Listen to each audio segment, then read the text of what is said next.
Hello, I hope you're having a great time. Thanks for being here. Sorry about my face. Yes, I just said that. 'Cause honestly, I don't like how I look. And that's not a new thing. I've never liked how I look. And don't get me wrong, I don't feel bad or discouraged about it. I just don't like it. Ever since I was a little kid, I remember used to hearing ladies talking, say things like, "Oh, men got it easy." 'Cause you know men, they get better looking as they get older. That's not true. Some men get better looking as they get older. And there's a term to call those people. Already good looking men. Guys like me, not so much. We just get older and uglier, and then we die. Yeah, I think that's what's lying at the end of my tunnel. Sweet, merciful death. Usually alone, often undiscovered for 4 or 5 business days. And I feel like the older I get, the more self-conscious I am about my look. And I think a lot of people are the same. Of course, it has something to do with my self-confidence. Of course, it has something to do with my self-esteem. And of course, it depends on how you look at things. But I do think that one of the main reasons why this is happening is because of the media.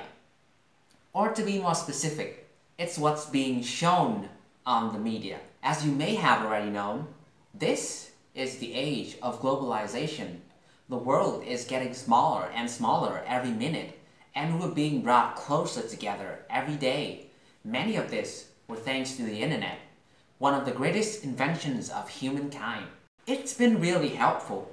It provides entertainment, it broadens our knowledge, it connects people and ideas, it facilitates businesses, and we can even say it makes dreams come true. On the other hand, as everything is more easily accessible thanks to the internet, we are also more likely to see ads, images, music videos, and movies that have ridiculously beautiful people. Just stunning, unbelievably gorgeous. I'm not saying it's a bad thing though. It's a very nice thing to me. I love seeing models. It brings me joy. But how many times have you seen reports about little girls starving themselves as they wanted to look like models in the magazines?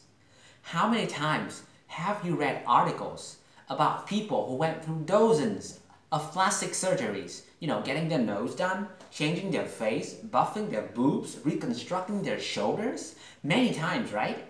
And as we're sitting here right now, body shaming is still a thing. I think that's one of the biggest problems of the contemporary society.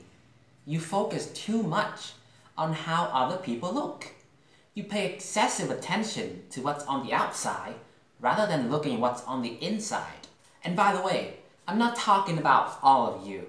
I'm just talking about those of you that are feeling particularly defensive, okay? Think about it. Browse your Facebook and Instagram. You see hundreds of selfies packed with filters. Too many filters in one picture. Of course, we all want to look nice. But what I dislike about this is that those filters, they also make you look so unreal, so different from what you really look like. I once had this co-worker.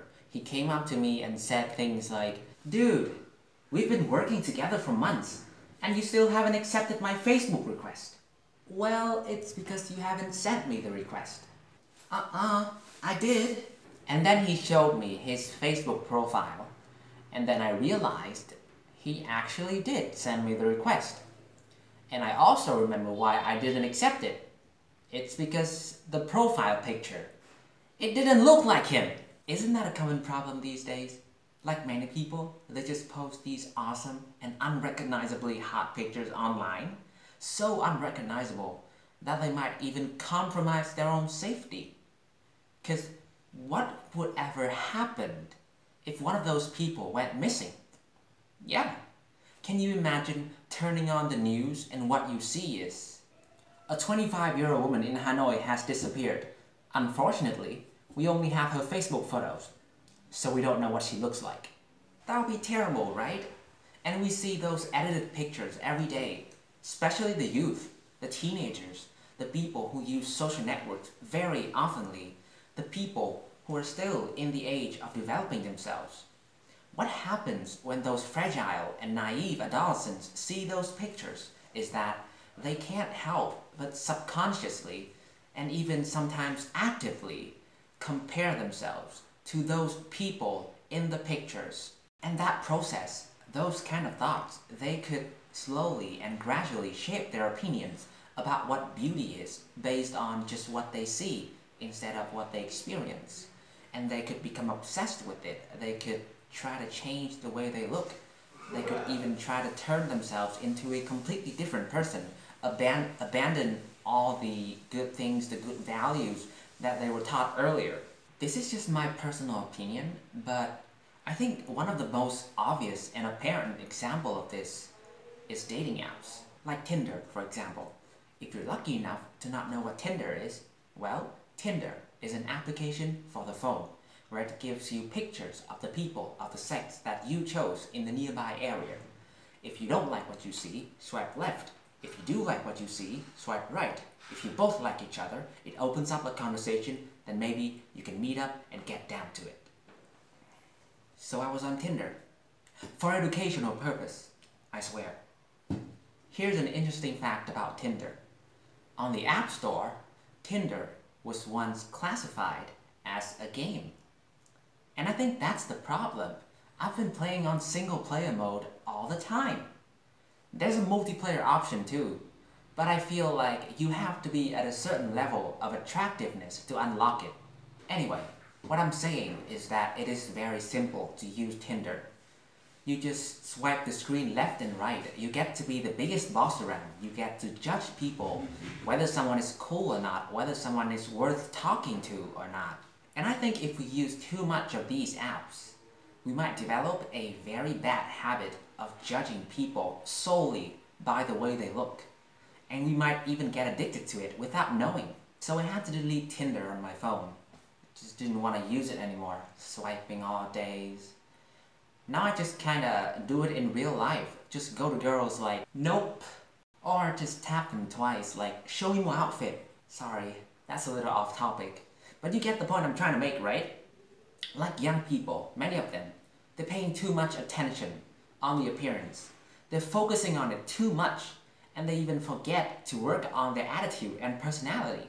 I don't get these people. Like they spend 100% of the time on their look, and 0 on personality? You just assume that part is amazing? Well, you have to work on that too. I think everyone should work on their personality first. Like people work on their muscles, right? So why not work on your emotions? I'll be hanging out with a friend and he's like, see you later, bro. I'm gonna go work on my arms and back. Cool. I'll work on letting go of the past and accepting love. It's kind of weird, I know. But anyway, to conclude the video, I just want to say that don't judge a book by its cover.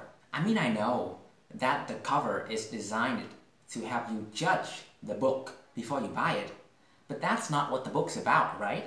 You need to turn the pages, you need to read the messages they bring to fully understand and appreciate the value of a book. For the cover, it's not everything. Thank you for watching. If you agree or disagree with anything I said in this video, feel free to leave a comment down below. I'd love to read them. Have a great life.